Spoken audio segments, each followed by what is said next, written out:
Hello YouTube, I want to share with you in this video the biggest mistake that I have made so far as a same-day courier, and I want to share with you what happened, how I dealt with it and what were the consequences, and maybe it will be of interest to some of you. It won't make me seem very competent or professional, but at least it was a sincere mistake rather than something that was done on purpose or because of the wrong reasons. This was a mistake that I did about 3 months into me being a courier, and at that point I felt like I got quite a good handle on what was happening and how to do the job.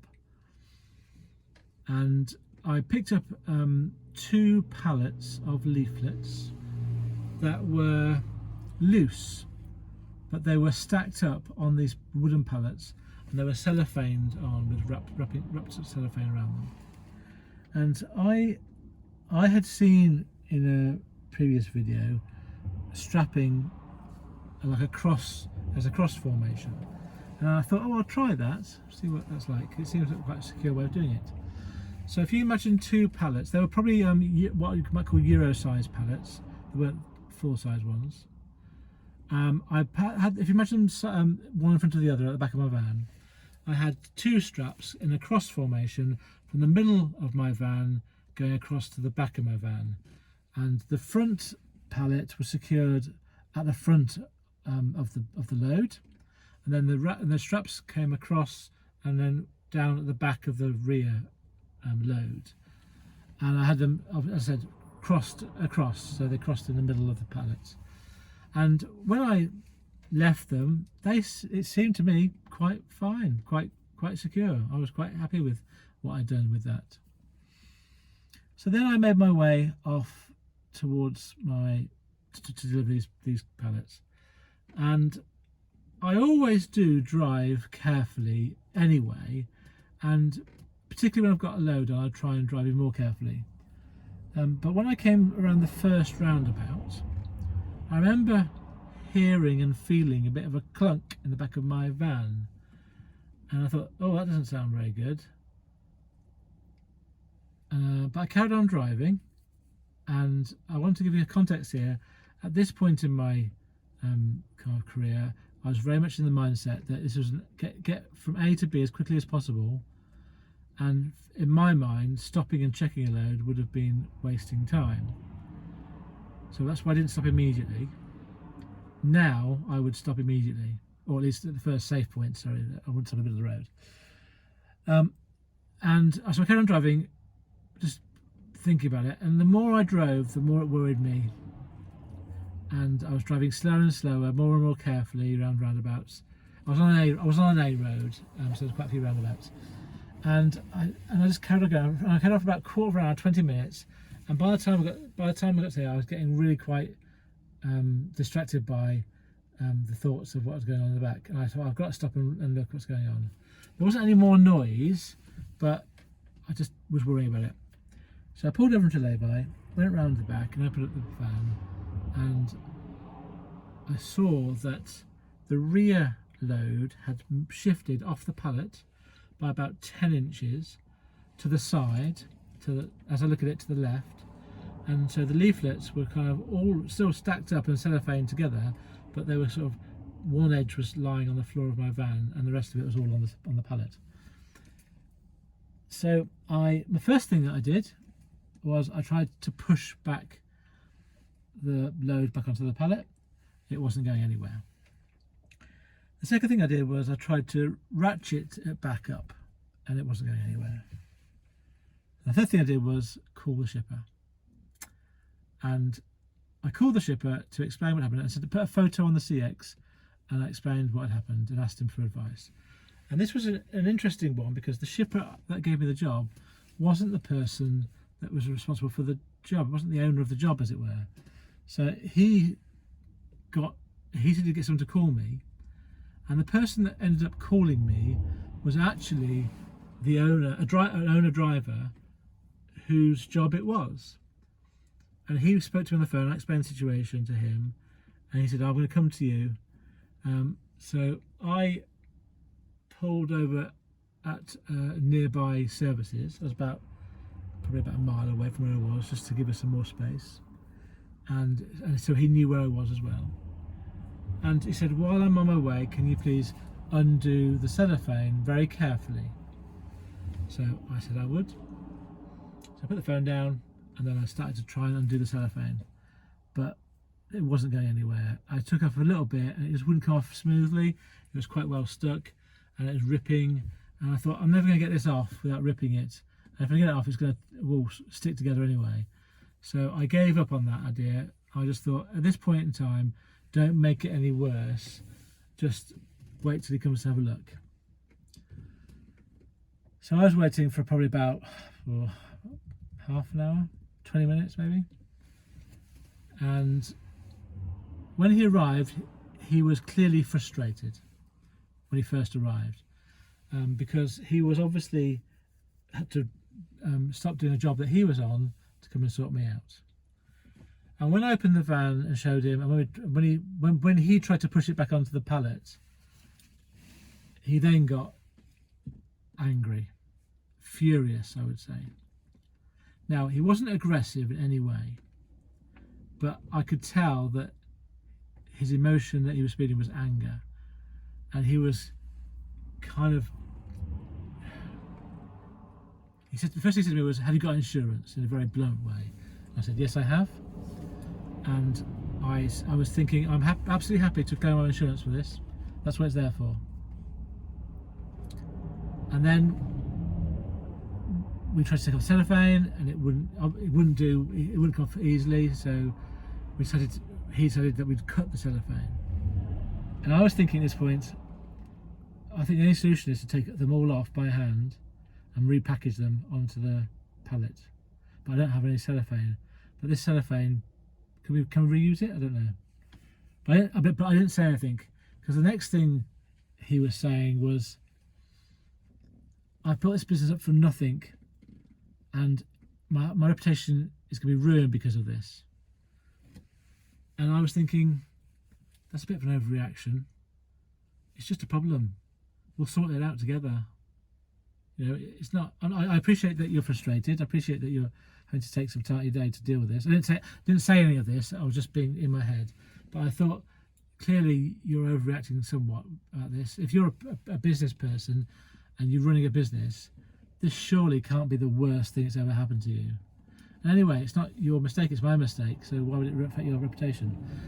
So this is what I was thinking of this, but I want to be really clear. My approach to this was, don't say anything, let him tell you what he wants, and just do it as best you can. I'm not going to say anything to make it worse, situation worse. I'm going to be very subservient and do exactly what he wants me to do, straight away. I'm not going to suggest any solutions, because that's going to make things worse. I'm just going to listen to him venting at me, let him get out of his system, and hopefully that will then help him to deal with it in his own way. So that's how I chose to deal with it. So we started to take the leaflets off in big piles and pile them up. Luckily, I had quite a lot of space in my van, because there was only 2 Euro pallets, and I've got a large van, so I had plenty of space in the van to sort of put them to one side. I remember at this point it started to rain, and I remember thinking, that's just my luck. This has happened, an angry owner, and now it's raining. It's spitting, so I had to be careful it wouldn't get wet. And then he said he had to go off, so he asked me to carry on doing that. So I carried on, carefully taking the leaflets off the pallet, put them in piles until they were all off. I took out of the piles any that were damaged, even if they were only mildly bent, because I was thinking these are meant to be pristine leaflets that get delivered, so anything that's even just mildly not pristine can't go to the customer. And I ended up with probably, I'm going to guess, 50 leaflets. And I don't know, there may have been 10,000 in total, 5,000 in total leaflets. All I can say is, when I'd taken out all the ones that I felt were damaged, it didn't look like there was any missing from the 2 pallets that were remaining. So there was some wastage, but it was in my mind, quite minor. And then I was rung by the owner, and he said what's going to happen was there was going to be a guy coming to come and rewrap the pallet for me.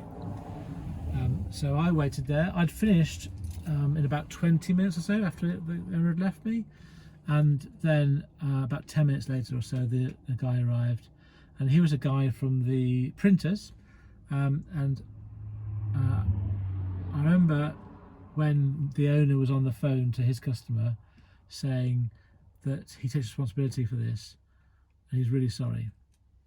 And I was thinking, well, for this mistake, but I knew what he meant was this guy, i.e. me, is the mistake. That's what he really meant. And so when the guy came from the customer, the first I said to him was, no matter what you've been told, I am completely responsible for this mistake and nobody else. Because I wasn't sure the person that was there was the owner of the printer's business or not. I assumed he was the owner, but actually I think in hindsight he was just one of the people that worked there, and he was very friendly and cheerful, very low key, very not bothered about it at all. He came on, we wrapped up the pallet, the leaflets on the pallet with cellophane again, and then he was back to work. I think he just enjoyed the day out from work, and then I had the pallet loaded properly again. So it was obvious that it had been repackaged. You can't say I couldn't have pretended that it wasn't. And I did say to the shipper, when I get to the other end, should I tell them that what's happened? And he said, no, don't tell them. And also the other thing I forgot to say was when the owner was with me, he was strapping down the pallet that was the pallet that wasn't affected. He strapped it up and over the middle and was saying, you just strap things like this, you push so you have downward pressure, like it's just simple physics. And this is with the time when he was quite cross still, and I was thinking, you think I'm an idiot, don't you? And I suppose, to be fair, from his point of view, he's come up with a driver that's lost a bit of load, and maybe he thinks I'm an idiot. I know I'm not an idiot. I just made a mistake. That's all. You know, it happens to all of us. Some mistakes are big, some mistakes are small. So where was I? So I got delivered. So got delivered to the end, and they took it off. We got it all signed for, and then I left the site. And so I want to tell you probably there are three things I think that are worth taking out of that. The first thing is to remember that we all make mistakes. Sometimes the mistakes are small and irrelevant, sometimes they're big. Second thing I would say is, how do you respond? Well, you apologise is the first thing you do. You take responsibility and you apologise. I apologised to the shipper, to the owner, and to the guy that came to help me wrap up the parcel. So everyone that was involved, I apologised to them. And the third thing is, do anything you can to help rectify the situation. So if you make a mistake, say sorry, admit to it, and then help solve it if you can, or stay out of the way if you can't. What was the outcome of that? So I thought when I was in the middle of this, that's my day ruined now. It's all I'm going to be able to do. But if I'm thinking about it, probably was a delay in my day of 2 hours, I would say. So probably an hour or so of actually putting back together the damaged load on the pallet, and an hour of waiting around for people to arrive. So I would say it took me 2 extra hours, and there was about 50 leaflets that were not delivered. But other than that, cost-wise, that was what it was. So thinking about the owner saying this is going to ruin my business because my reputation is going to be ruined, I do think it's an overreaction. It was just something we had to solve. The other thing I wanted to say about this was, what did I miss out? There's something I missed out. I can't remember. Something the owner said to me. I'll move on. And the next thing that happened was later on. Oh yes, so later on that day, I got another job. So it was it wasn't even a whole day issue. It was literally 2 hours. And then later on that day, I got a text message from the owner, and he had calmed down, and it went along these lines. It said something like this: "You did exactly the right thing by calling me. Sorry for being so." He didn't say his word, but kind of so rough with you. Thank you for helping. In this life, it's not important what you know. It's important how you react to things. And he said that he said that he liked the way that I reacted to the situation. And he said at the end, if you were local to me, I would employ you to work for me. So I was really pleased with that, because I turned around someone that was really angry with me. I suppose to some extent rightly, but I think maybe over the top a bit. But I turned it around to him actually being prepared to employ me in the future if I was local to him. So I think that's a win. And the other outcome was that about 2 or 3 weeks later, the shipper called me, said they were taking off £20 from my fee because of the damage. And I said that's fine, no problem at all. I do remember the name of the shipper, and jobs do come up, and he has for a while. He didn't give me any jobs after that, but I don't know whether it's because I just bid too high. I have done another job for him since then, but the jobs he tends to put on, I don't tend to feel suit me. I didn't lose a potential customer, but I don't really get much business from him. Right, so that was my biggest mistake as a courier so far. Who knows, something bigger might happen. I suppose the other things I would say about it is it changed the way that I strap stuff now and how I treat those things. So when I have loads that are kind of cellophane onto pallets and they're heavy, when the loads are heavy in particular, I will strap them as securely as I can in any sort of way I can.